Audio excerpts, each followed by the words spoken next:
Hi there, I'm Dani Henderson. Welcome back to my beautiful disclosure channel and my beautiful friend Chantelle Meyburgh from Aquarius Rising Africa. Hello, darling. I love the way you do that. Hello, beautiful Danny. It's so good to be hanging out with you again. How are you?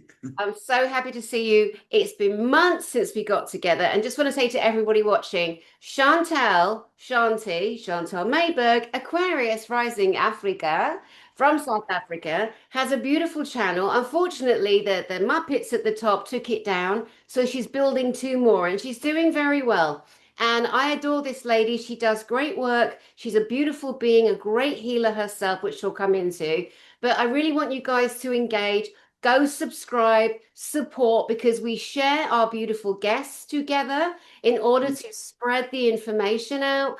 And one of the most historical broadcasts I ever did was with Shanti, Kathy O'Brien, Gloria Masters, Max Lowen, Rachel Vaughan. And these are all women who have survived in their countries the worst, highest level satanic horror, absolute horror, which is an area that Shanti and I bring to light here. So, Shanti, give us an update on who you've been talking to, what you're seeing in the world, and just anything you want to share, Angel Face. Well, firstly, thank you so much for inviting me back. As always, it's so fun hanging out with you, Danny. And yeah, well, here in South Africa, it's winter. No, we're good. We're good. As you all know, we've probably just, there's been a lot of um, Donald Trump did a big thing not too long ago with our president, Cyril Ramaphosa, that brought a lot of light to, of course, the farm murders that are happening here and have been happening for the longest time. And I really just actually want to say, despite all the media that says it's true and it's not true, it's true and it's not true, it is extremely true. There's not genocide on white people per se. The crime rate is very, very high for all um, citizens, no matter what color you might be. But of course, generally, the white people are higher income earners. So you're going to find they are targeted a lot more. But there's certainly a genocide on the white farmers. Mm, So that's the difference. But anyway, I just wanted to say that because I like to make that clear. There's a lot of confusion around that. yeah. But it's been quite a hectic time, I got to tell you. Past wounds of the country coming up, lots of pandemonium going on. I mean, I'm a farm girl. I grew up in the heights of apartheid. So I've kind of seen all phases, of what's gone down here. And it's very interesting, Um, but lots of things happening all over the world, Danny. And, in Africa, there's a lot of changes as well. Our corrupt leaders, man, they've got to go. Yeah. Um, Because of the lack of education, which isn't the fault necessarily of the masses. And I mean this because in lots of different countries, people don't know unless they're told that in Africa, the giant motherland, there's a prime minister or president for every single country or every single county within that massive yeah, continent. And people don't realize that. Like America's got one, and Britain's got one. Well, if you can call him that, and so they don't realize. And then, like you say, there's genocide and apartheid, and most of us don't understand it. And because we're not given all the information, and the genociding or the taking of land off a majority of white farmers for whatever reason, in particular, has been going on for decades. Decades mm, and decades and decades. I grew up with it in England, knowing about it in the days where they'd show everything on the news. They don't do that so much now. They've learned from the Americans to hide and curate a story that everybody then believes. They have half a truth. So many people out of your country, they don't know what's going on there. Could you break it down a little bit, a little mini class on the geology, the geography, and a little bit of the political lollipops are political. yeah situation. Well, of course, yes. You get the continent of Africa, and it's broken down into different countries. I'm in South Africa, which is obviously the most southern tip of Africa. And if you look at South Africa compared to all the other African countries, barring Namibia, because Namibia used to be part of South Africa, it was Southwest Africa. They pretty, I mean, they obviously there are cities and stuff there, and there are businesses going there and what have you, but would definitely be classified third world. South Africa, up until, I'm sorry to say, but when the ANC got in, was on a par with first world countries. So everything you get overseas, we were getting here. But it's also because they've used South Africa as guinea pigs. So every time they want to try something new, banking chips or cards or anything to do with that, they will try it here first for whatever their reasons are. So, yes, the problem is obviously what's happening now is there's a lot of pushback for the colonization of South Africa, which most definitely happened, 400 odd years ago. Um, the first mistake that has been made is in that narrative. Is that it was not the Dutch that colonized. The Dutch landed here in 1652, but they were traders, so they were setting up trading stations on the coast, like Cape Town, etc., um, for the spice, taking their spices to the east, that sort of thing. That's why they were here. The first Dutch that arrived, that everyone is so upset about, Jan van Riebeeck, um, there were like 92 Hollanders or something that arrived there. And they were not invaders of the land. They settled there as traders, right? But the real issue came in when the British were the colonizers. The British were the true colonizers of Africa. And the British are actually the architects of apartheid. That's the truth of what happened here. And I'm busy putting together a show now, because back then, even known as the Anglo-Boer War, the British had captured the Dutch and keeping the Dutch women and children in concentration camps, using them as slaves. So, that's a huge part of this country's history as well. And Verwoerd, who was the president back in the 60s sometime, please, all you historians, don't you come for me. I'm not a politician or historian. I could be wrong on my dates. But he was assassinated in Parliament, and someone ran up and literally stabbed him, and Oh, he died. oh. And he was supposed to have been the architect of apartheid, but he was not actually. He was trying to bring inequality. He was trying to uplift and bring African people into politics back then already. Mhm. And that's why he was assassinated, not because he was the architect of apartheid. You see, when you look back there already, you're seeing lots of disparities. But, the main issue is the land, and they're looking at reclaiming the land. Well, the land that is really up for what they're talking about belongs to the Khoisan people or the Bushman people. They are the true owners of the land. The Khoisan people were here, and this was even before any of the settlers came in. The Zulu people, who are now the biggest tribe in South Africa, arrived here from East Lakes, which is near Ghana somewhere, and they annihilated the Khoisan.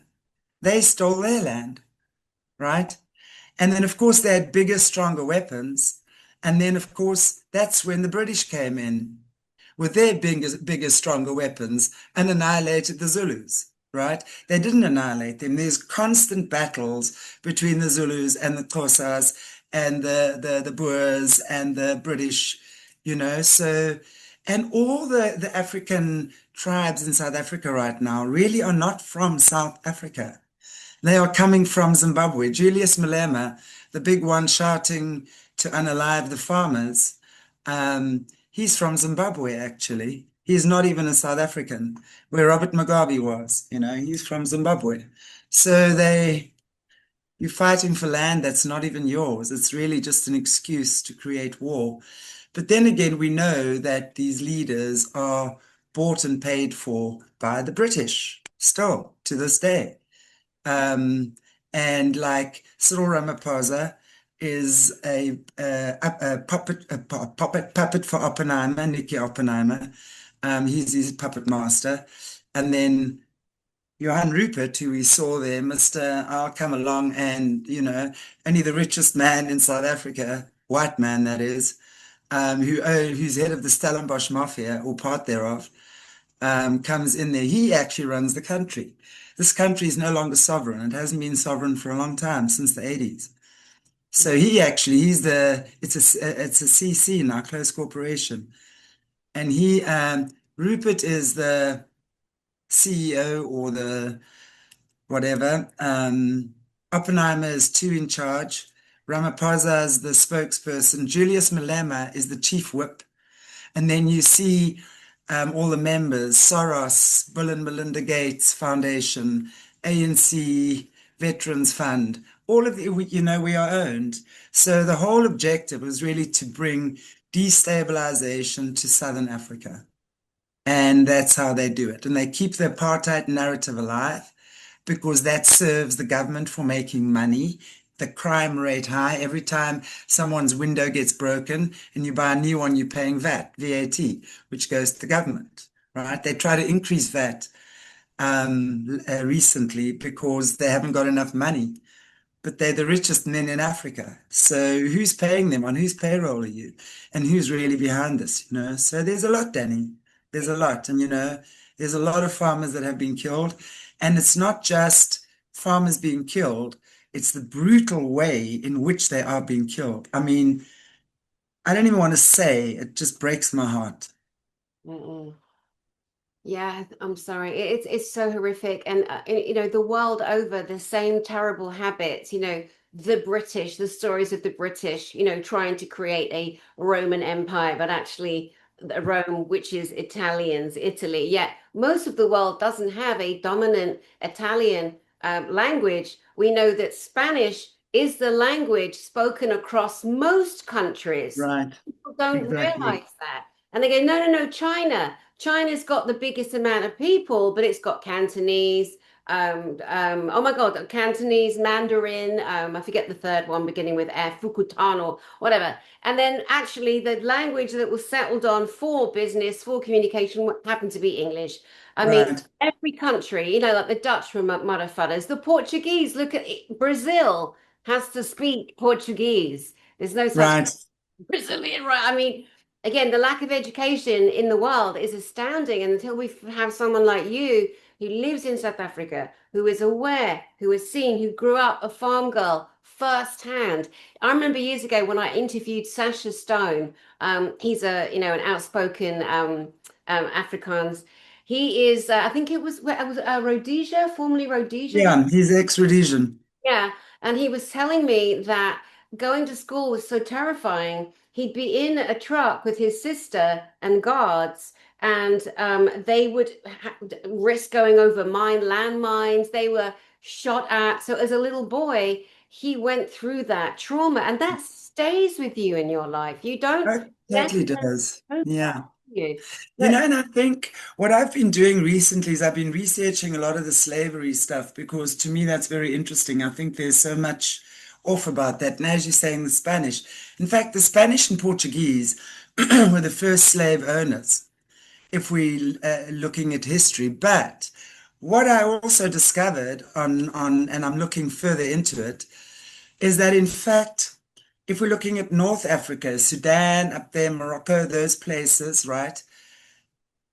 And still to this day, they pirate the seas there heavily, heavily, heavily, heavily, right? Those seas are very pirated.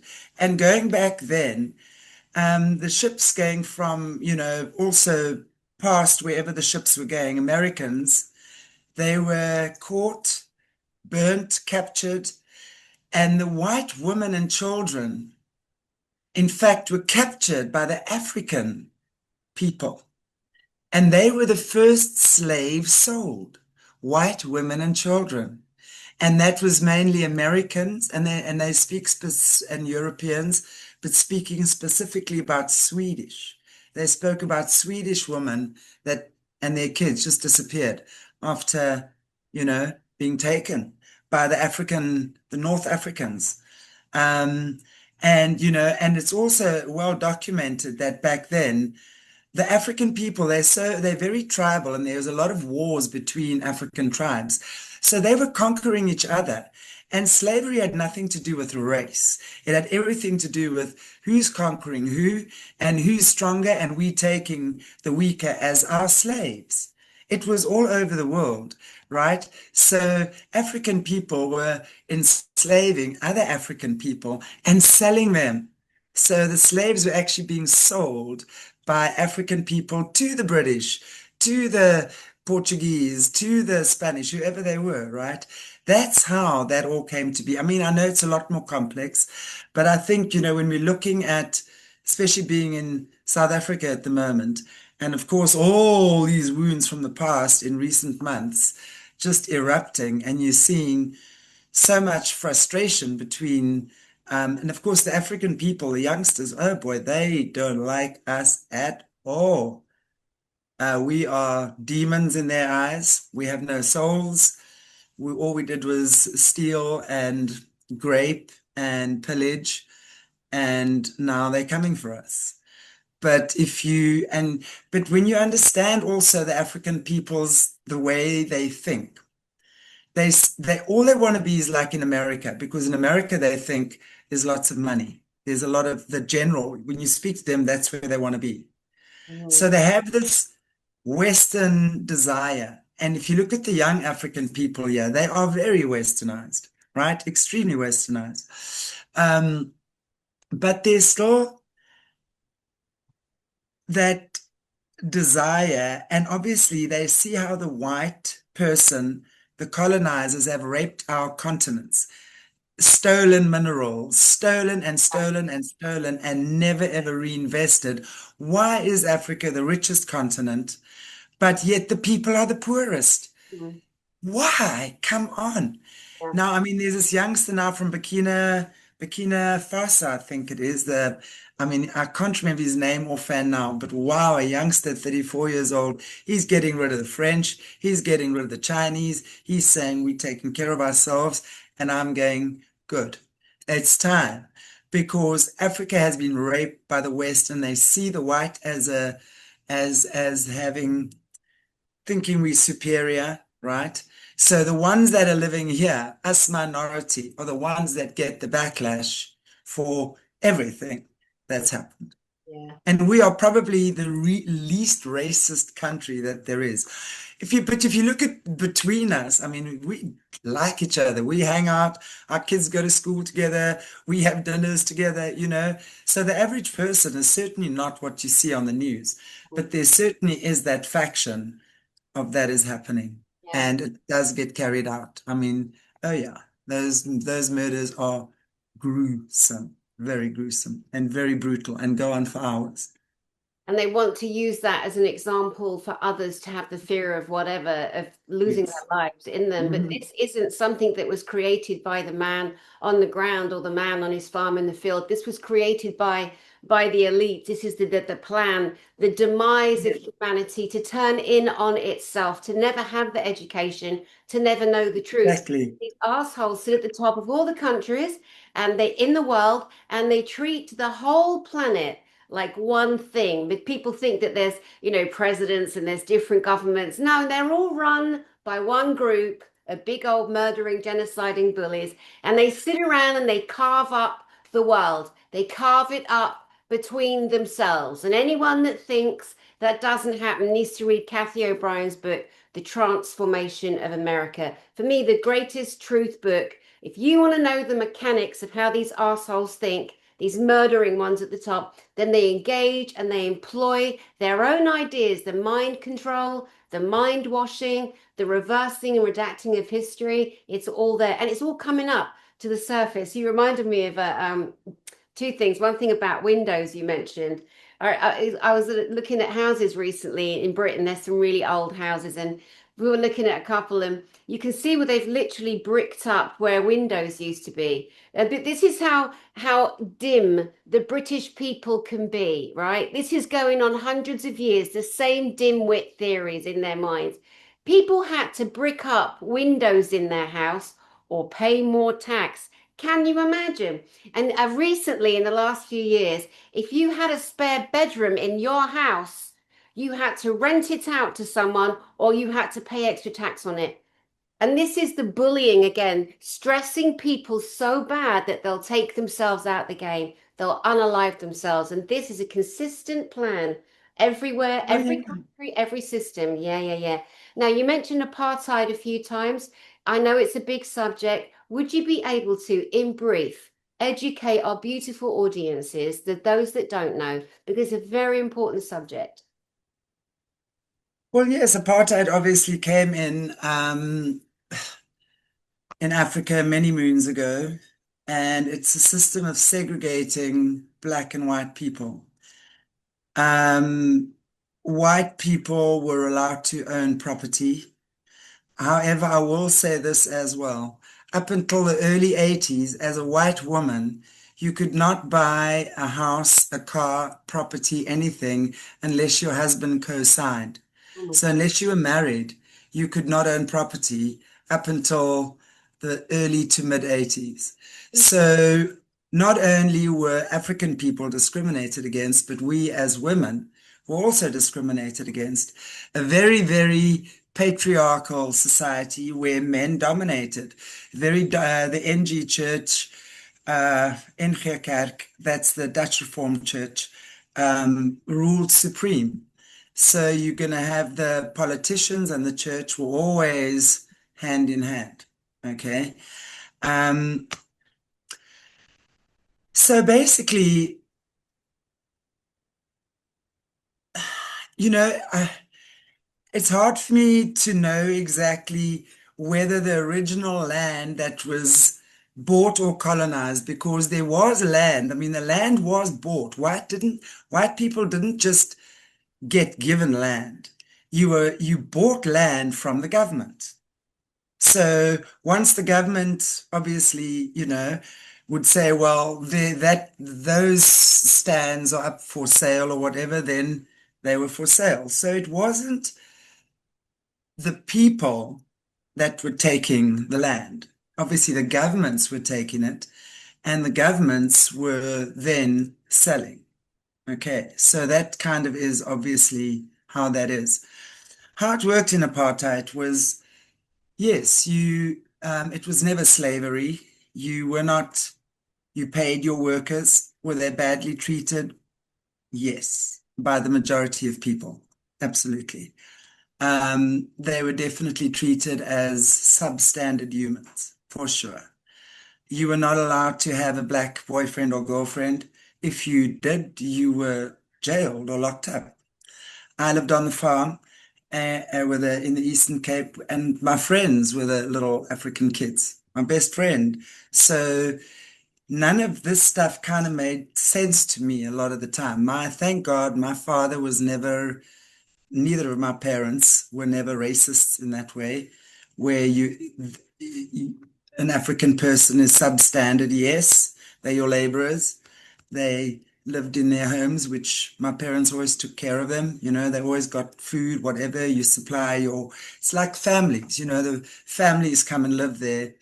And the guy would work for my dad and his wife would work for my mom and the kids become our friends. So it's like families and those are your friends. So for me, I had a lot of that, played a lot with the African kids, did very naughty things with them. I mean, you know, there was no such thing as apartheid on the farm. For us kids, there was no such thing. We Fine. had, we had great times together. But yes, I remember going to school, and of course, they're not allowed to. White people, it was compulsory for whites to be educated, um, but black people not. Mm. So, of course, that was Yeah, what they wanted, it's right? so They evil. wanted it. It's so Yeah, evil to totally. make any human feel any kind of way like that, to make any human feel less than what they actually are, to devalue them in front and treat another sector of different colored skins. That's what it comes down to. But it wasn't us, it wasn't the good humans, it wasn't the love of humanity. It was the system that's always done that. And that's something, again, people need to keep remembering. It's not us, because now the designers, we all attack and murder and kill and take out, or I should say unalive because of the algorithm and boob tube, the boob tube police, you know, and it's like standing firm, shoulder to shoulder, and remembering the truth and the reality, educating ourselves, recognizing that everything online largely is being taken away. The true history of our planet, they're redacting it. So we've got to go back to the old books, the old atlases, the old original information that they can't touch and hamper, because we're at a time now where we better know our bloody history. We better be standing together Absolutely. in love for the right reasons. Interesting point you make. Again, the truth you just said about you don't just get to come into a country and take land. You have to, I'm just going to find the screen for the two of us. You have to Buy it. buy it. So I saw something the other day written in the, I don't know, late 1800s, early 1900s, I think before that, that the American government paid 15 million, that's a hell of a lot of money over 100 years ago, to take what they call the borderlands, the countries bordering, so parts of Mexico. Okay, until yesterday, it's 2025. I did not know that. I was enraged. I lived in San Diego, 12 miles from the Mexican border. The first border town is Tijuana. I lived there. And I used to get so appalled, I think, because San Diego's so beautiful. Oh my God, what a beautiful county. Perfect weather, stunning, stunning. I mean, it's like living in a police state. You can't even pass gas in the car and a cop's there giving you a ticket. That's one of the reasons why I left, because you can't tell me what to do. I can't live my life like that. That's ridiculous. But anyway, and I used to like telling the cops off when they pulled me over and having conversations and then seeing them just not give me a ticket. But anyway, practicing my skills, I was, Shanti, my skills. I love it. Yeah, that they bought that land, and I had this lie that I used to choose to put emotion to, which was anger, thinking that my Mexican brothers and sisters had been so wronged, but actually the government's made decisions on buying that land, apparently. And we must also remember that when the tribes were already there, so they would have negotiated deals with the leaders of the tribes. Although a lot of the tribes were obviously nomadic, but there were certain of the tribes that already settled, and they fought over that land. I mean, you got to look at our history. You got to look at the Battle of Blood River, and you got to see. And of course, there's this whole thing where I think it was Andries Treenicht was his name. Gosh, my history is very shaky. They went to sign peace treaties with the Zulus, okay? 90 odd guys. And when they got there, I mean, that was the deal. They negotiated and they were going to sit with the Zulus, sign peace treaties. And when they got there, they were betrayed. They stabbed and killed each and every one of those men and then captured the woman. And God knows, I don't know what happened then, to be perfectly honest. So, this land, yes, was fought for by the Europeans as well as Northern African tribes. Yeah, So it was never their land to begin with. Let's get that clear. yeah, This land belongs to the Khoisan or the Bushman people. They are the rightful owners of this land. They were here long before anyone came. And if you just go look at the Bushman paintings and stuff, that's been around since forever. And also you'll see on the rocks, the rock paintings, you see paintings of the Anglo-Boer War, the war between the British and the Boers, yeah, yeah. the Hollanders, yeah, right. So I mean, there's so much more than what meets the eye, and I don't for one second say it was okay. Apartheid was never okay. It wasn't okay for anyone. It was not okay for us because we were brainwashed into believing that Black people are less than you. Mm, And we were constantly told that from when I was born, there was already the Bush Wars going on and how we were surrounded, always on the news. My father listened to the news. We only had radios, no TV or anything then. yeah, Always how we were surrounded by terrorists And we were, because the ANC was trained by Russia and Cuba and the Palestinian Liberation Organization and SWAPO, which is the Southwest West African Palestinian Organization. Okay. So they've always had their eye on Africa for the longest time. You can see that now, right? So, you know, our guys went to fight these border wars. Now, this was in the height when I was a teenager. My friends were killed. Young guys, 17, 18, guys you're in class with, in school with. You see on the news, every night on the news, they give the names of these guys that were killed in action, right? And meanwhile, when you hear the real story, a lot of these guys, it was actually friendly fire because, again, this Bush war was orchestrated. I mean, if you look at when the Bush war ended, that was at the beginning of the 90s, end of the 80s, beginning of the 90s, right? When Namibia gained its independence. Meanwhile, it's been agreed years before Namibia would get its independence, right? And then there was the story with the Berlin Wall now being broken down. And a friend of mine in the know said to me, why do you think uh, the Bush wars ended? I said, I don't know, the terrorists surrendered. That's what we were told. He goes, that'd be ridiculous. I mean, and he was very much part of that. And I'll leave it right there. And he said there wasn't the same people funding the Bush war now had to take down the Berlin Wall, and the money had to be spent elsewhere.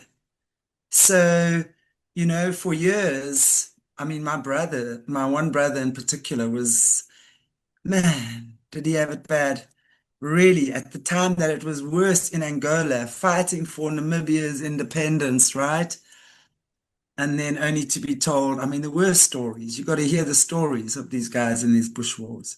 And Mhm. of course, Rhodesia was where the Selous Scouts were, which was the special forces, the Selous Scouts, South Africa, the Rekis, and Namibia had the Kufuta. And you want to hear the stories of what these guys, I mean, just horrific, Horrific. horrific, horrific, just horrific, Unthinkable. barbaric. Unthinkable what people do to each other in that war environment. Your neighbor that you were playing rugby with last week and getting a beer with, now you're doing the unthinkable because something due to the programming, due to what you've been told, due to the hatred that's been ignited in you for whatever reason, you truly believe in the reason why you're doing it, but there's never been a good reason for war, and the only way the elites can exist is by creating pain, genociding, unabashing Absolutely. war the whole time. But they're scaring everyone to death. A couple of planes have fallen out of the sky, which is horrific. That's to put the fear of flying in. Now they're saying it's World War III. Now they're saying Iran and this and that and this and that, because we are in the thrashing tails of the dying beast. And you and I know that. Others know that too, but there's a majority that doesn't know anything, read anything, except they watch on television. They are caught up in the spin, and the energy frequency of that terror and that spinning is what holds everyone stuck in place. People are arguing in a lot of the work I do in disclosure, full disclosure, same as you, your full disclosure too, albeit in somewhat different areas, but we all come back to the same thing, which is love for humanity. People are spinning out. The ego has hit an all-time high. People are being shown up for who they truly are. And ridiculous things are happening. People look like they've lost their minds. They haven't done their inner healing. They're not looking at the shadow cells. And when I say they, I mean me as well. Yes, You can't absolutely. sit and preach out if you're not doing the work yourself. You got to take yourself to the Exactly. corner and say, have I done something? Have I missed something? Am I saying something that's not true? Am I hurting people? Am I hurting me? Am I ignoring something from childhood or from last year that needs to Right. come up? Like every single person. And the people that say, for example, oh, Jesus will take the wheel. No, he bloody won't. Oh, just give it all to God. Why would you do that? You're giving it away again. Why are you doing that? Because you were programmed to. You got to do your own healing. Stop being a baby, get inside and deal with some of your stuff. kindly to yourself, don't you? Absolutely. Harder. You have to recognize that. You have to recognize when you creating patterns and things for yourself, when you're in a pattern, you've got to be willing to break it. Yeah, definitely, Mm. definitely. I've written so many things down here because you are just a font of information, and it's lovely that our cultures are coming together. You know, I'll say British American because I lived in America for so many years, and Hawaii, which I don't consider America because it's like 5 bloody thousand miles away from the American, land mass. And then, Costa Rica, of course, and Latin America. But if I speak for America, because I lived there so much, and I lived in Britain, and which I live back now, there's the same thing happening, and it's the immigrant hotels. Now, are they doing that in South Africa? Are they stuffing your hotels full of immigrants? Tell us about that. It's not only that, but what's happening in the hospitals, because my gosh, if Americans think they have a problem with immigration, wow. I mean, this is part of, I want to just actually, but before we go there, I want to just go back a little bit and just talk about um, going back to the apartheid thing, because what I wanted to say as well is when we're looking at Nelson Mandela, who was this saint, well, he's not. We do know it's not the real Nelson Mandela that came out of jail, right? If you look at the Mandela effect, there's a lot of people that actually remember him dying in jail, and there's a lot of that remember him coming out of prison. I remember that. That's Yeah, very me much what I too. In remember. England, it was an amazing, amazing thing. It was so big. We were programmed that he was this just. I was so obsessed with Mandela. I loved him. I thought he was a great man, like a granddad. And then he came out. Winnie was there, his wife, and then down the road, I remember hearing that Winnie was involved in some kind of political campaign. This is what the Brits told us, right? The news, and that there was a little boy. He was 14 years old. His name was Stompy, and they stamped him until the life force left him. That's what we heard in Britain. Right, see? So let's clear Mm. that up then. Well, Winnie Mandela was Nelson's obviously wife, but she went in. I actually did a show on it. So for those of you who haven't seen it, you go check it out on my channel. But the real Nelson Mandela died in prison, and there's a Zimbabwean man called Gibson Makandla that's been playing the role of Nelson Mandela, and that came out of prison. That's one of the reasons why Winnie divorced him, because it's all common knowledge here in South Africa. Winnie divorced him because she's, hey, that's not my husband. How? That is not my husband. He couldn't even speak Xhosa when he came all proper. Yes. So she knew. And then, yes, Winnie Mandela was part of the Women's League. And after she divorced Nelson, she then lost all her status in the ANC Women's League and everything. And they told us it was because she had murdered Stompy, who was her little gang boy, whatever. And he wasn't stomped to death. He was necklaced. So, in other words, the burning tire around the neck. Oh my That's how God. Stompy saw his demise. So that was how he passed. But when we're hearing again now, because of all of this, the reason why they made it look that way is because she knew the truth about Mandela, and that it wasn't the real dude That that would be came. so obvious. I mean, I can't imagine even if you were, well, how long was he in there? 27 years in Yeah. prison? Of course, you're going to remember, smell, the body's going to look the size, the size of certain things. I mean, the way someone, I mean, you just absolutely, how could you not know? Do you ever see that movie, The Changeling? I wish I'd never seen it. It really disturbed me. Angelina Jolie. I don't recommend it. It's horrible. But this little boy goes missing. Her little boy goes missing. And then this kid turns up and the police are saying, "This is your son." And she's like, "That's not my son." And they're awful to her. They do terrible things to her to try and force her to accept this little chunky boy, this poor little boy. That's not her. It's awful. It's an awful, awful. But part of it's based on a true story. Apparently, it's just terrible. I don't recommend it, but it's so disturbing. But yeah. So with Stompy, see how I remembered the name? You and I are a similar age, and that's what we got in England, but we never get the full truth. And certainly in Mm. America, they definitely don't. And I'll tell you what else is really crazy, having lived there and living here again now, the hatred to Trump, the hatred to Putin, um, in particular. And guys, that doesn't mean I support them, so calm yourself down. But I'm witnessing and I'm observing. You know, Yeah. it's unreal. And so again, it shows you how easily manipulated masses are. People are Oh, easily, yeah. and I know people get triggered by that, but it's time to face it. I've had to. I've had to on lots of different areas. You know, get over your ego, do your healing. And that's why the world is in disarray right now. Did you have another point to make there before we get to the immigrant hotels? Yeah, no, I just wanted to mention that because that was something I wanted to bring in earlier on. And also, like just going back to that time, we had constant states of emergency Ah, when there was unrest in the township. yes. Okay. Then the state of emergency would be declared. And I want to tell you, when you're a kid and you're in boarding school Mm. and there's cops coming around doing their rounds to make sure you're okay. And I want to tell you, there's something, about the African people. They've got such a connection to this land. When they sing, now there's something so beautiful about that African chorus of voices when they're singing and in harmony and melodious with each other. But boy, when they're at war and when they're angry, they stomp that earth. Wow. Wow. And there's thousands. That Zulu war cry is something quite terrifying. So when you as kids are sitting in that environment at boarding school and a state of emergency has been declared, you kind of hear this going on in the background. It's very scary.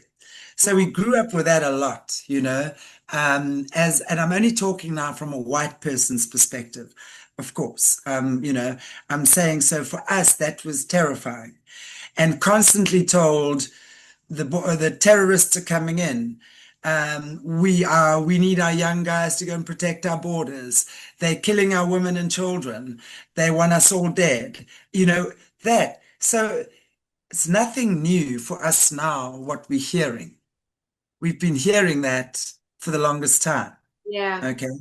But what's scary now is obviously the government is doing nothing to protect certain citizens.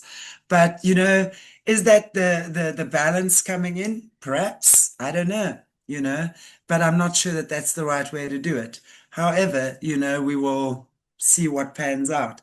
But yeah, so there was a lot of that. Um, we were gaslit a lot. And might I just also remind guys why Nelson Mandela was actually arrested for being a terrorist. The thing with the ANC is they never took on, their military wing never took on the South African military or the army, right? If you want to declare war, then declare war on the government or the army or the military, right? They did it. They would always go for soft targets. So they blew up pubs where students hung out. And in fact, I'm so lucky to be alive because I remember there was the one pub when I was a student in Cape Town, and I was supposed to be there that night, and I wasn't. So they'll hit shopping centers, right? Um, Car parks, anything like that. So they were hitting soft targets. That's why Mandela was declared a terrorist. And that's why, I think a lot of people have that confused as to why. Yeah, there was war in the country for sure between the ANC and of course our government, but they were going for the soft targets, and that's why he was declared a terrorist. So that, I mean, I hope that kind of makes things clearer because I get asked about that a lot. Yeah. Um, You in know, terms of, I was saying the other day, and I don't remember, I don't know if it was with Beverly Rhodes, who's coming on your channel soon, which will be wonderful.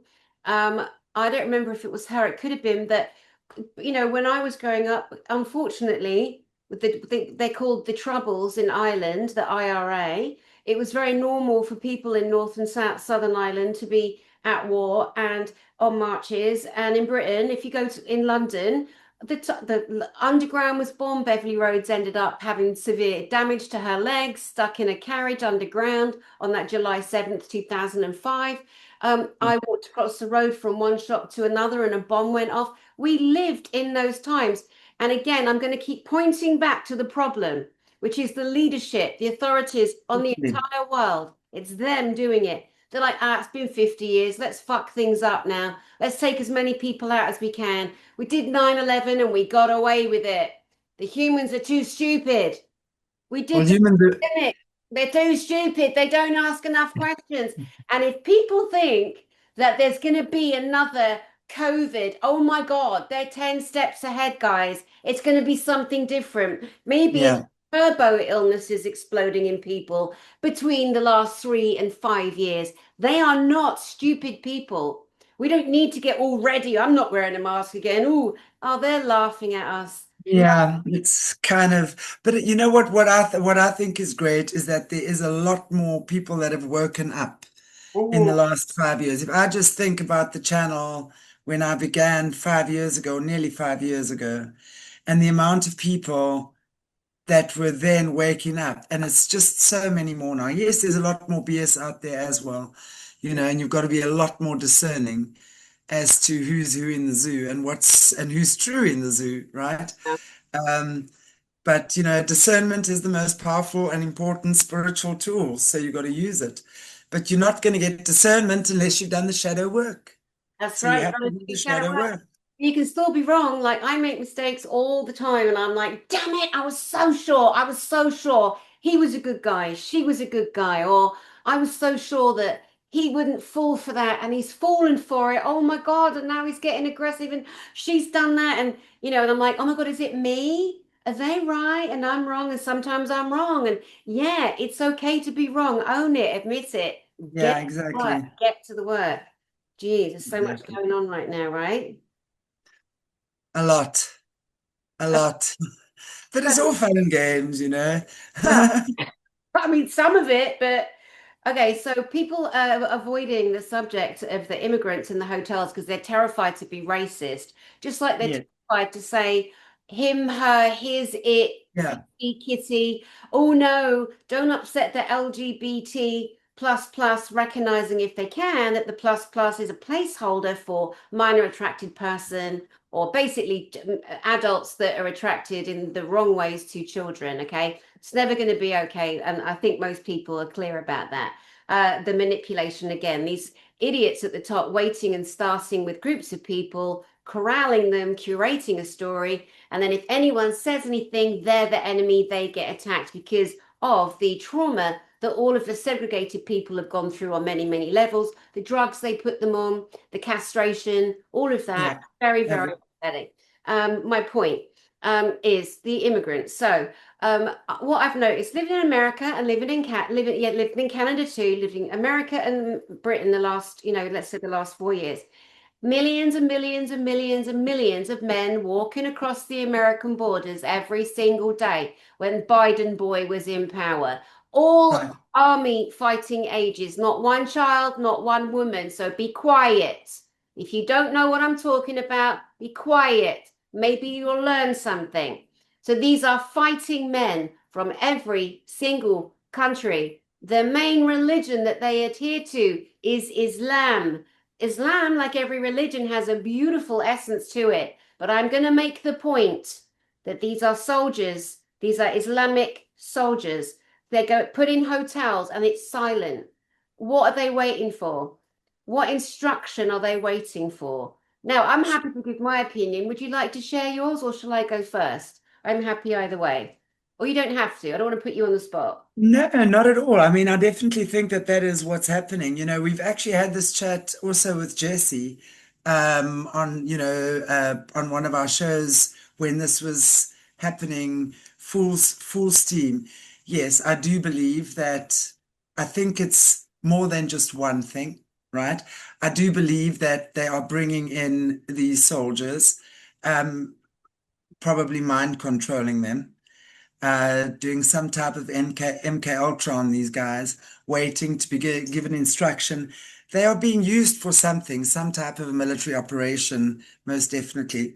What she's also mentioned is that there's a lot of ritual sacrifice that goes on. So a lot of these young men are actually used as ritual sacrifice as well. So I would say that would be the two-way street. Definitely getting some type of, I don't know, they're armoring up for something, Dani. Yeah. They're armoring up for something. There And was it's interesting. There was a Hmm. thinking in America that during the last Biden administration that he was so desperate to win because obviously they were thinking Hillary was going to get in and she failed. Trump got in. So to ensure that never happened again, this is the story that a lot of people were sharing, that they armed these kids, these young men between 18 and 30, let's say, fighting age. Again, no women, no children. So they're not refugees. And, Yeah. they're not really immigrants. I mean, they're imported men, they're imported soldiers. Then they put them up in hotels, apartments, etc. Yeah, there's tons of footage and it's true. You can't disprove it. There's too much proof out there now. They were given cards. We got pictures of them. Cards, money cards, 2 grand a month. Some of them are on more than most regular Americans trying to survive on their pathetic system. Yeah. So these soldiers are waiting for instruction. So I have a theory. I'm probably wrong, but I have a theory that I'm allowed to share because what if there's some truth in it?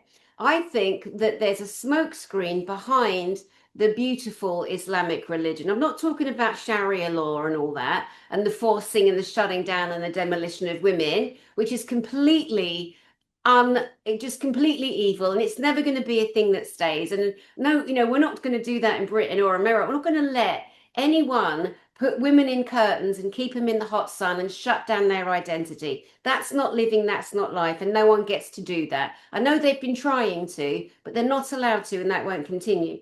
But if I just speak plainly and what I think is happening, I think that the satanic occult that sits at the very top of our world, that the leaders all plug into, their God is Satan. And I don't know what it's going to take for regular people to wake up and understand that they worship Satan. Okay, so Jesus Christ to the loving God, not the big one killing and murdering in the Bible. That's Satan too. That's a made up one, right? We ignore him. Jesus Christ to the loving God is what Lucifer is to Satan. And that's the easiest way Yes. I can give Yes. you that information. So it's the Hmm. complete opposite. I think the satanics that run everything in the countries, those fuckers, I think they are using the Islamic religion as a smokescreen. And Wow, Dani. I think they are in the Wow. Quran that the Islam religion, which, and I used to always say, when I would talk about Allah or the Prophet Muhammad, because I've studied the tomes, I've done the work. I always used to say, or Bismillah, or peace be upon him. And I realized I was terrified. And so I'm not terrified. I'm not going to be struck down by the Prophet Muhammad or Allah. I'm not. I'm allowed to have a conversation. I'm allowed to share thoughts because I have an intention, and that is to love all my brothers and my sisters. And if there's an inkling of truth in what I'm saying and it gets people to thinking, great, then they can do their own research.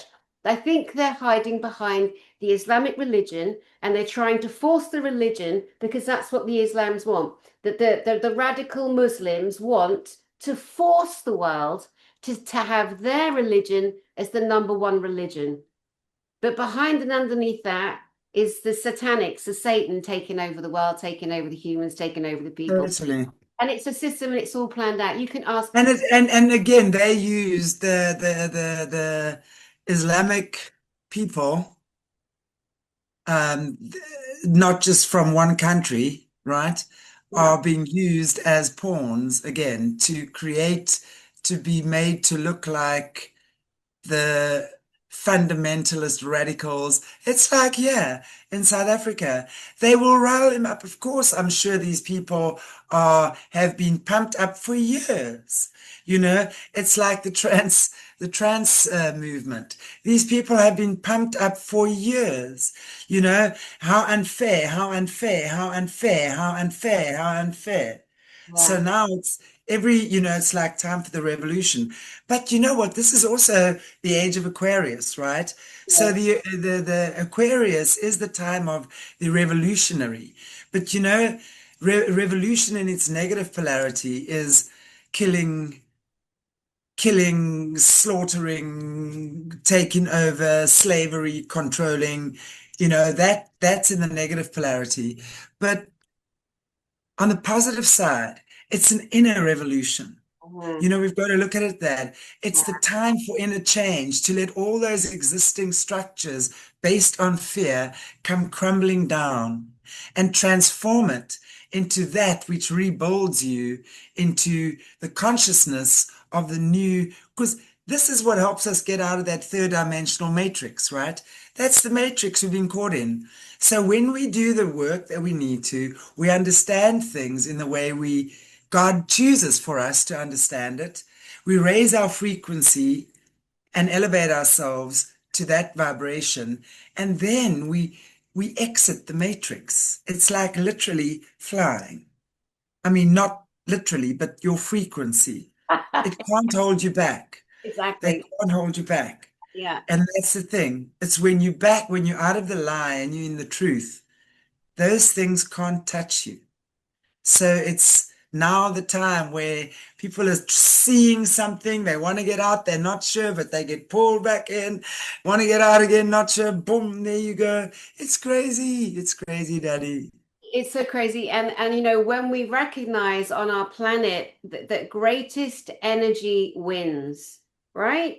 So the fear mongering and the terror and the rising up of arms against each other in different countries and throwing planes out the sky and just terrorizing, that is the energy frequency that the bad ones are trying to force everyone to feel. They're trying to get us all fighting or falling out or hurting. They can hold that frequency. They've got generations of practice, decades, generations of people, hundreds and hundreds and hundreds of years. And so we got to recognize when the shit show is happening, what is happening, the inversion. This is when we then get together with our friends, put some music on, shift, force yourself out of it, dark shift, change, raise up. They have no defense against the light, against No, not at all. love, not at It's all. that frequency is indigestible to them. Gives Yeah, them heartburn. Heartburn, take note. yeah, exactly, exactly. Where the heart should be. It's reminding them of what they should be looking at, Mhm. actually, Yeah, that's what they yeah. should be doing. But yeah, I mean, it's crazy. And yet too, what we're saying about the immigration, yeah, there is no immigration, Danny. I must say, my Malawian friends that work around here, they've got their legal papers. But I mean, if you want to see, there is a free for all. And then, of course, a couple of years ago, wow, it was wild. The South Africans were very pissed off because all of these guys are now just flooding over the borders from wherever. Now you have to understand South Africa is where the money is, right? Because as much as what they despise colonizer, the white colonizer has created a first world country called South Africa. Now, I'm not saying it's right or wrong. I'm just saying it is what it is, right? So, um, you know, what does one do in a situation like that when you're dealing? How does one actually rectify that? You can't because it's just one thing against the other, right? But so they come here and now these guys come here and now they'll work, they'll take jobs. So they'll come and they work in our gardens as gardeners. They'll come and work as domestic workers. They'll go and work as laborers, maybe, where the guys aren't that strict with papers and stuff. But of course, now the South Africa, and then they will take whatever money is being offered because South Africa's currency is much stronger than the currency in their countries, the rest of the African countries. So then, of course, they will take whatever they get and they send it home because now their families are Right. eating, you see, because they come to earn for their families mostly. But of course, then the South African were getting really annoyed and then started this whole xenophobic movement. And again, they started with these tractor tires, man, and petroleum. That is the most gruesome thing ever. Not too long ago, my nanny that worked for me then, yep, her husband was taken like that. I Oh, will never forget. She came to work. She was freaking, freaking out. I mean, I just sat and I just cried with her the whole day. I had no idea what to say. How do you actually come? And she had to watch. They made her watch. oh They my, made her watch while that happened because she married him and he was a foreigner. And so what they would do, and also at the time, if you're a South African Zulu, right, and you married a Zimbabwean, they were just killing and handing over their foreign spouses. There was no loyalty in that game.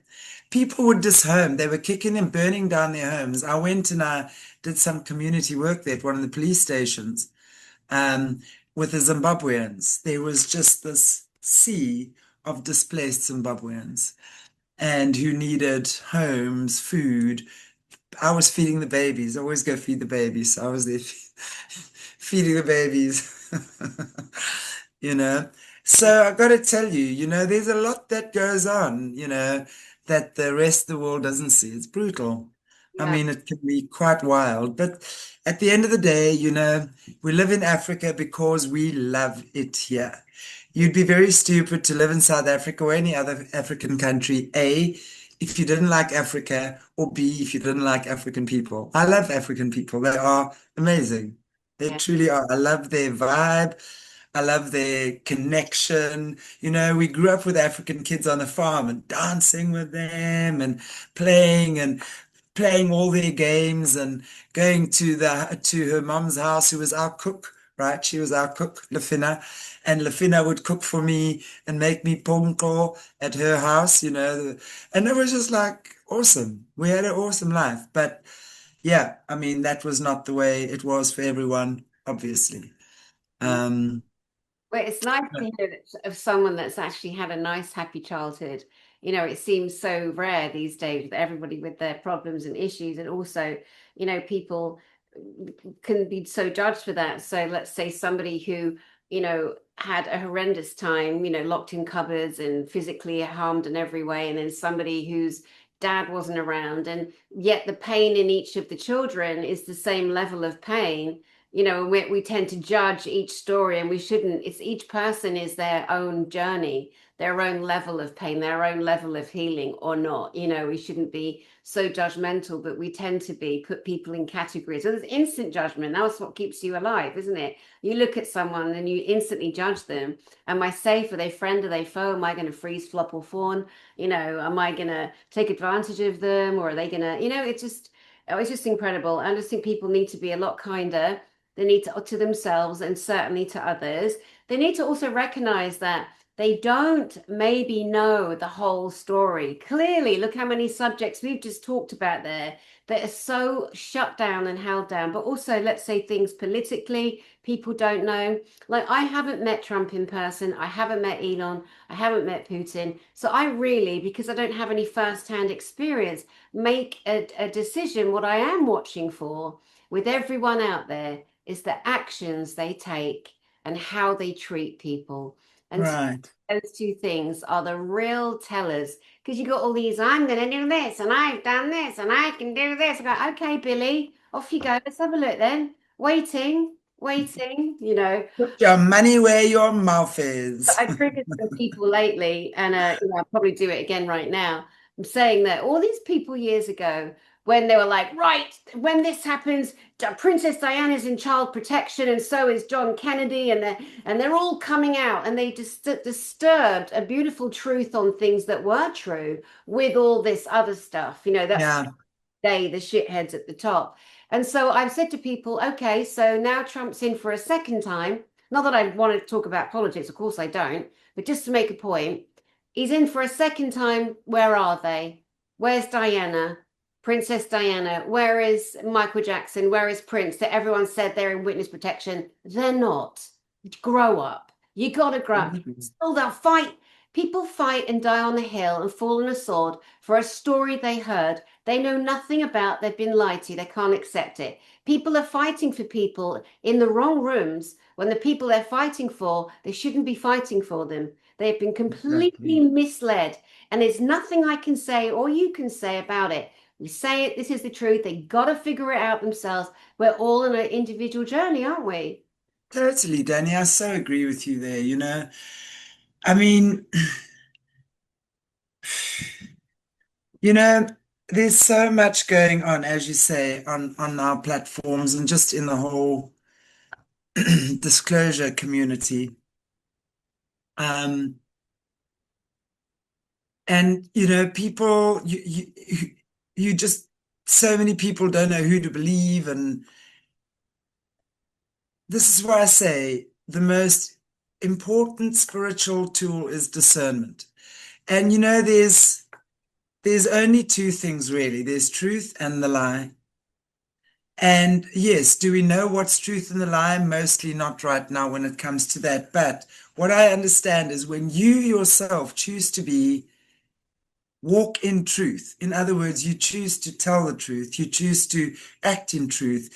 You act in a kind, generous way. And it doesn't mean that you are imperfect. I mean, I can think of 20,000 F-ups I make every day of my life, you know, but I know where my heart is. I know what that is. And I know when it comes to tell the truth or tell a lie, you tell the truth.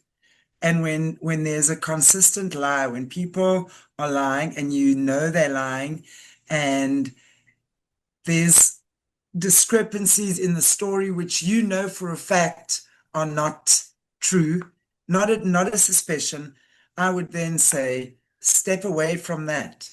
Just first see what these eyes are telling you. Yeah, First see that, yeah, right? And then, you know, work with your intuition. Your intuition is God's voice. But you'll have those that say, you don't, you know, your intuition, rubbish. If your intuition is blocked and you full of blockages and issues, then your intuition is going to be blocked and you're not going to want to know. You're not going to always get the accurate feeling or insight. But when you're in alignment with truth, God, Christ, your intuition is spot on. mm, That's how God speaks to us. It's through intuition. You just got to know, boom, there, act now, do it, let it prompt you. It's that inner prompting. That's what it is. That moment you feel you've got to make the call, get in your car and drive. Don't do that. Don't say that word. Step back. It's an inner prompting that you act on. yeah. Yeah.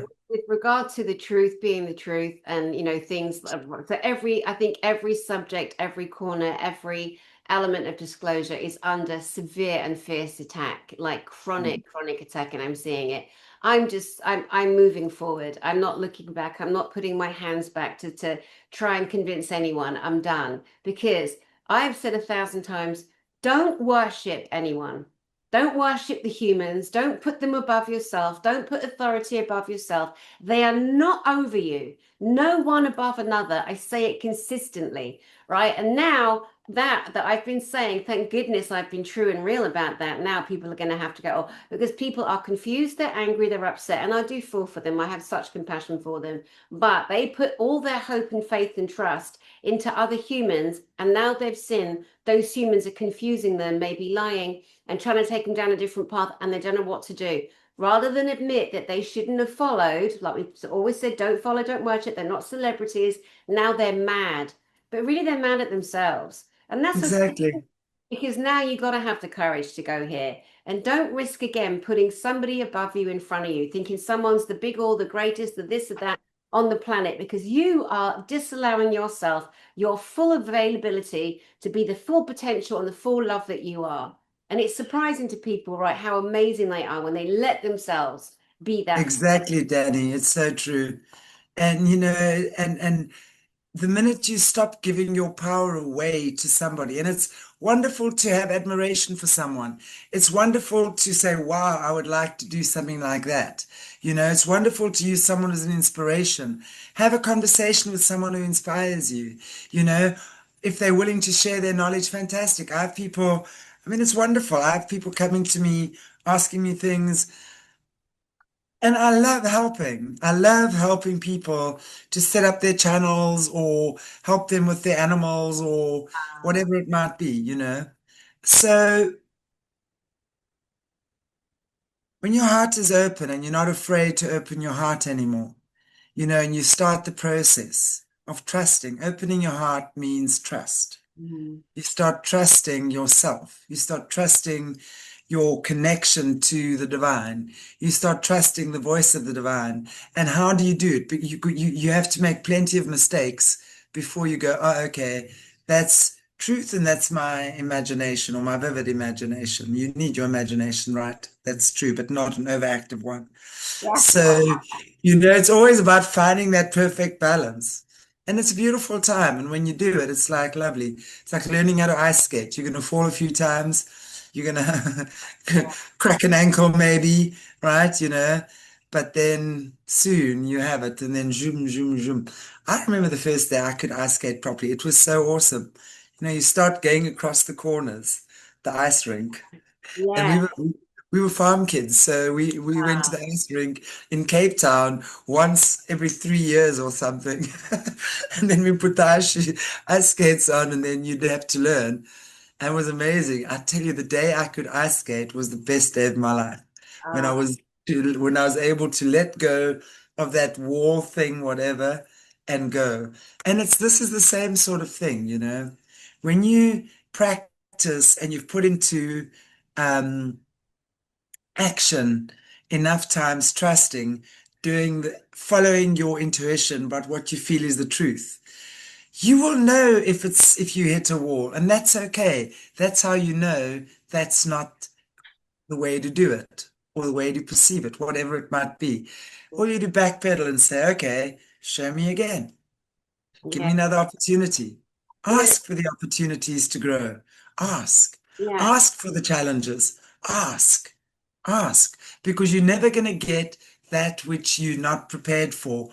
Don't get stuck and stagnant in stuff that you're not going to grow from. That's just going to pull you down. You know, ask for the challenges to grow. Ask for the moments of strengthening. Ask for that, and you'll get it. You know, you mentioned the fact that being a little girl and off a farm, never having ice skated, and then conquering that and that feeling, that amazing feeling when you can actually skip a corner, go backwards, you know. Yeah. I used to roller skate. Remember the roller boots, right? Yes. My parents bought me a pair of boots and I was so proud of them. They were navy blue and white. And these horrible kids at school called them Frankie boots, as in Frankenstein boots. I was devastated. But anyway, I was a good skater, right? A good roller skater. And I could, go along and I could spin and I could go backwards and I could wiggle and all the rest of it. Well, anyway, last year, my sister got a new pair of roller boots. She's like 10 years younger than me and she's got little boys. And so we went to the roller rink. In my head, I'm gonna like, I'm gonna show her that I can go backwards and I can spin, right? Oh my God. So she goes sailing onto the little, the floor. Little boys are there. One's on skates, one's on the scooter. And I'm like, right, here I go. Oh my God, I couldn't even lift a leg up. I couldn't do it. Wow. I was so out of shape, out of practice. I hold onto the wall like an 80-year-old woman, in severe trouble. And then the panic when there was a gap from where the gate is, it was open. I had to get from there to there. And my body's doing this. I mean, it was terrifying. It was so stressful, but I couldn't stop laughing at my own arrogance because I thought I'll just be like, yeah, wallop, baby, get those skates on, woohoo! But the Right. complete opposite. My sister was in the corner, bent over, laughing, pointing at me, and I laughed back because it was funny. But again, so it's a kind of another reverse analogy, right? I did it, I was good at it. I haven't done it for like 20, 30 years. I assumed I'd still have the skill, I still have the definition, and I didn't at all. So that's another kind of a good lesson. I wanted to move to a really dark subject that I've not discussed with anybody on my platform before. but I know you're the right person to do this with. And so, not that I'm putting you on the spot, but All good. I don't have to. I don't remember his second name, but a couple of years ago, we, the world, witnessed the unaliving of a black man on the floor by a white policeman in America that put his knee on his neck. I have not recovered from that. And who am I? I'm just somebody that saw that. It disturbed me on levels. I've not been able to talk about it, address it, give my thoughts on it, ask someone on theirs. But again, like 9/11, when the humanity chose not to put that on the table with the pandemic, when a lot of humanity started to wake up, but still a lot of people didn't put it on the table, that to me was a satanic ritual to Right. sensitize us, but to make a statement on something. George, his name's George, isn't it? What are your thoughts on that, if you wish to share? Are you talking about the George Floyd? Yes, yeah, Right, okay. Um, there was so much talk about whether that actually happened, right? Whether it was a PSYOP or a CGI operation of sort. I believe, and then of course we're hearing so much stuff about that it came out afterwards that he was this criminal and done this and this and this, you know. There was so much stuff going on about him then at the time as well. And as far as I know, not long after that, Black Lives Matter, that whole Black Lives Matter thing came into being. I think honestly, Dani, I think that not just that situation, everything that was going on around it at the time as well was to terrify humans. yeah. Whether it was, and I hope to God it was not real, right?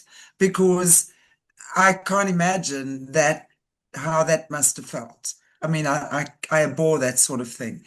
I look at the bigger picture in this, and I just kind of look at this and say to myself, what was the objective of that operation?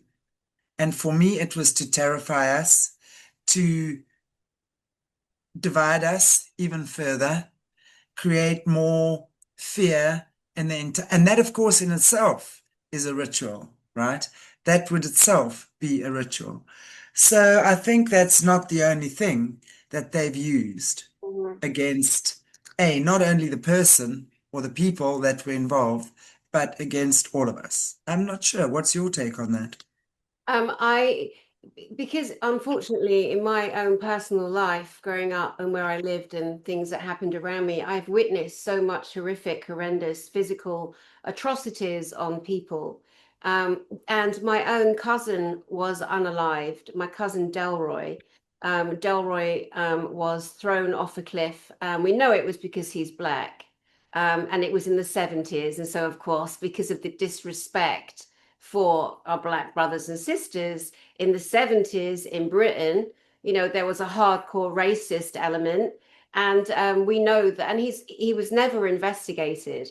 And he was taken out, he was unalived, and for many different reasons. And it's a story I don't want to go into, but just to raise the point. And also, it's funny because like how we're discussing, you and I were talking about Black Africa, white Africa, and we've been so programmed and put fear on, don't say black, oh, you racist, Black Lives Matter, and all the deliberate psychological operations. I got to a point a couple of years ago, I think, where I thought, I'm not going to allow anyone anymore to, because I was getting so terrified. I'd come on my channel and then I'd talk, and then I'd get serious anxiety about the LGBTQ. I'd get really anxious. I'd be frightened that I was going to upset someone. And I thought, why am I feeling like this? This is wrong.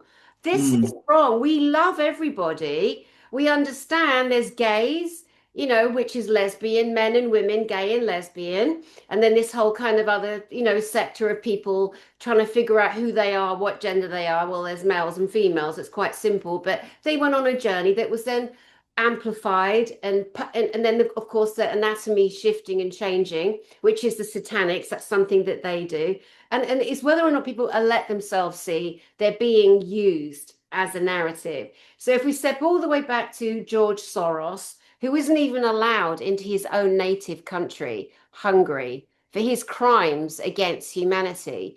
And I don't know whether he's dead now, but I know his son's taken over. And again, these are bloodline families, long-term bloodline families with jobs and agendas.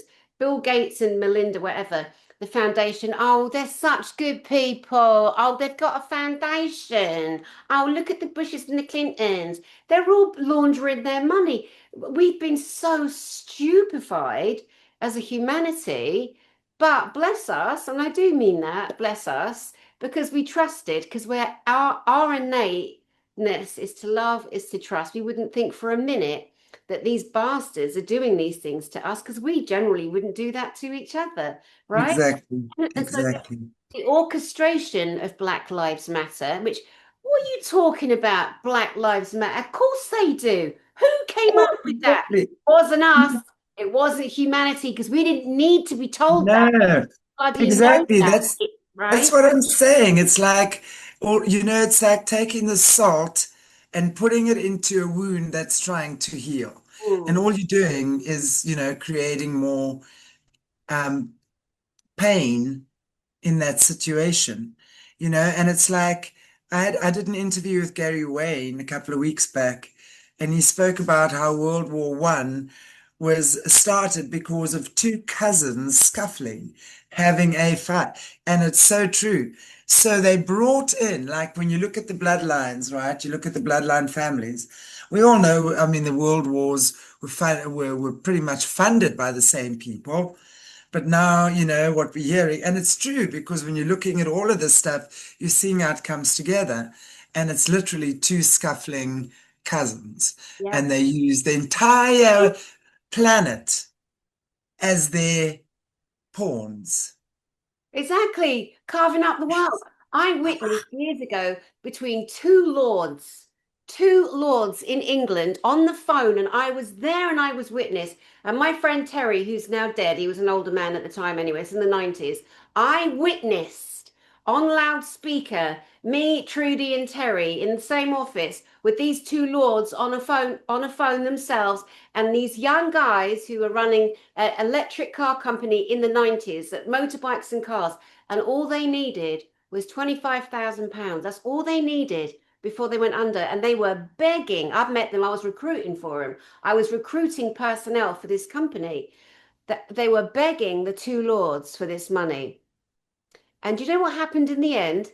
It wasn't about the car company. It wasn't about the 25 grand. It was about the two lords peacocking to each other who was going to fund. And they both pissed each other off in that conversation. They had an argument and they both walked away. And that company went under. And I was 20, I don't know, in my 20s. Oh, no, I wasn't. I was older. That's a fib. I was a bit older than that. I think that was around 2000. Yeah, yeah, the 2000s, early 2000s. And I remember witnessing that and going to myself, oh my God, that's how it works. That's how they crush the little man, the little Yeah, woman. exactly. The It's Lord's all going to, orchestrated. It's all yeah, orchestrated. bloodlines, the royalties, the aristocrats, there it's all about them. And that was one of my biggest awakenings, how easy it is to destroy an industry, which was the electric car, which I don't agree with anyway for us to, but in London it was a cool little thing. But yes, it's just incredible. And people just need to open the doors in their mind, do some reading, look at some of the big names that you all think are all this, that, and the bag of chips, and you are going to learn the hard way if you don't know already, right? Exactly. That's exactly it. It's exactly it, Danny. So, my love, Mm. we've covered a lot of subjects here and or tapped into a few of them. But again, you're one of the few people I can actually do that with on certain levels because you interview, like me, so many great people. Yeah. We try and bring as many subjects as we can on our channels, but obviously we're both experiences ourselves of many different things. Now, you mentioned Gary Wayne. Can you tell us a little bit about him and any of your other current guests that you're working with that you would like, our audience or my audience to kind of pop across and Yeah. doing? I've interviewed Gary Wayne twice. He's a Christian contrarian, and he is absolutely studied, when it comes to the biblical texts from the Nephilim to the bloodlines, etc., etc. And he's very, very well versed when it comes to all of that stuff, the biblical history, basically, and the bloodlines of the royals and the RH negatives and stuff like that. Yeah, he's amazing. I've had him on twice. He's not a regular guest, but I'm having him on again a couple of months from now. He's great. He's fantastic. But Gary Wayne's very well known out there. I think a lot of viewers would have seen him as well. Gosh, what else is new on Era? I've had Samantha Plested from the UK, transsexual woman. Fantastic. You guys have got to go watch her interview with me. I mean, what a beautiful soul. She's the genuine, authentic transsexual who has gone through all the phases of transitioning and, is now a woman. And just giving her experiences on what's happened in her life. Um, and just also this LGBTQRXYZF community, which has really taken on such a huge part of stuff it really is not about. It's when we speak to the original gay trans people from way back yonder, none of the stuff that we're seeing in recent years was even around then. So there's quite a bit of issues around that, right? And the kids and stuff. But yeah, Samantha Plested is a fantastic guest as well. I'm actually got Kathy O'Brien on tomorrow and Sunday. Oh, I love my So brother. I love yeah. it so much. And of course, Kathy O'Brien is really amazing. I've actually spoken quite a bit to Akim Ra as well. Akim Ra, to me, is one of the most fascinating guests. He's a survivor of the secret space program as well. And has been to a lot of these cloning facilities and stuff like that. So he's a fantastic guest to keep an eye on as well. He's actually hasn't been on this month, but I hope to have him back again. He's just taken some time out. Um, yeah, there's quite a few, but yeah, those are the ones that I see at the moment. Dr. Dennis Carroll as well. He comes on a Thursday. He's really very well versed when it comes to the cryptids and what goes on in these underground facilities Ooh, with the military and stuff like that. So yeah, there's a whole dodgy underbelly of the world that we look into as well. Yeah. yeah. So Nice, nice. And again, it's like I said to people, like I've got some other different kinds of people coming on my channel that some people are going to think, oh, that's controversial, but it's not because we need to be expanding because let's say the disclosure community is actually very small. So I'm known for several things. One is being a pain in the arse and being too outspoken and irritating people, rattling their demons, which I don't know what I do. But beautiful conference, Galactic Spiritual Informers. And I'm shaking things up this year in America, which is in 3 months' time in Charlotte, North Carolina, because we have to. And we have to bring in different people. On my channel, I'm bringing in other people that a couple of people are going to be surprised at. But if we stay in this little microscopic ball, which is what the negative energies and entities and systems and governments and militaries, the negative sides, want us to. They want us to stay here. I can't, I won't, I shan't. Therefore, exactly. you guys all argue over here. You guys all pit pat there. You try and do this over there. Fine. I'm expanding myself and my audience and the beautiful information that comes in. And again, like let's say that you and I have lots of different beautiful people we talk to. Even some I talk to, I don't have to agree or believe every single thing they say. They have Exactly. an opinion. But I mean, if they're going to make stuff up, like, they're going to channel a human being on a spacecraft that is a real human, it's not a spirit, I'm going to have a little pop at that because that's just a lie. And that's really deliberately hurting and confusing people. I can't sit back and watch that happen. But in general, we've just got to recognize that we're not all going to agree. When people see a couple of my new guests coming on, they're going to go, wow, it's not about turning sides or people get so silly, don't they? They're safe in the little box. long as you keep doing what you're supposed to do, and then when you expand, they'll either expand with you or they won't, and that's okay too, isn't it? Exactly. Exactly, Dani. I met So Daniel true. Brinkley this week. Daniel Brinkley. This man has died 3 different times. He's had so many near-death experiences. First one, he was electrocuted. He'd just come out of the Vietnam War. He's 75 years old at this stage. It's happened 50 years ago. And that was his first, struck by lightning, left his body, terrible pain. And he's gone on to write beautiful books. He's been a voice. And even today, he still sits with the dying, the hospice carer. He's a hospice angel. He's right now working with a man called Mark. He doesn't think Mark will last, longer than 2 weeks.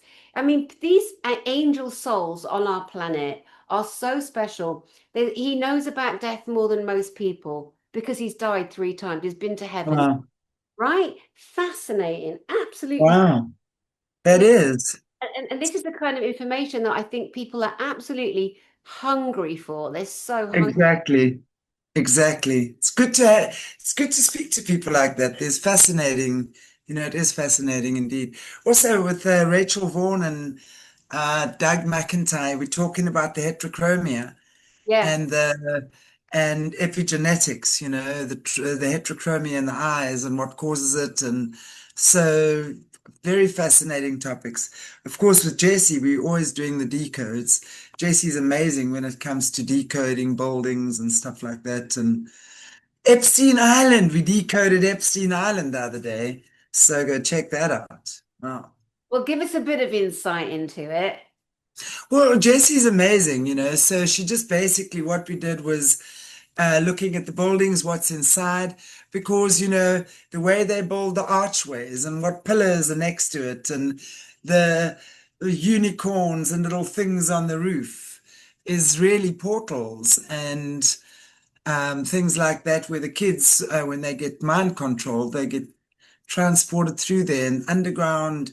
Yeah, it's crazy. Underground, they're going to the underground bases, It's amazing. It's amazing. It's not just an island where the pedos existed. It's very satanic, very Luciferian.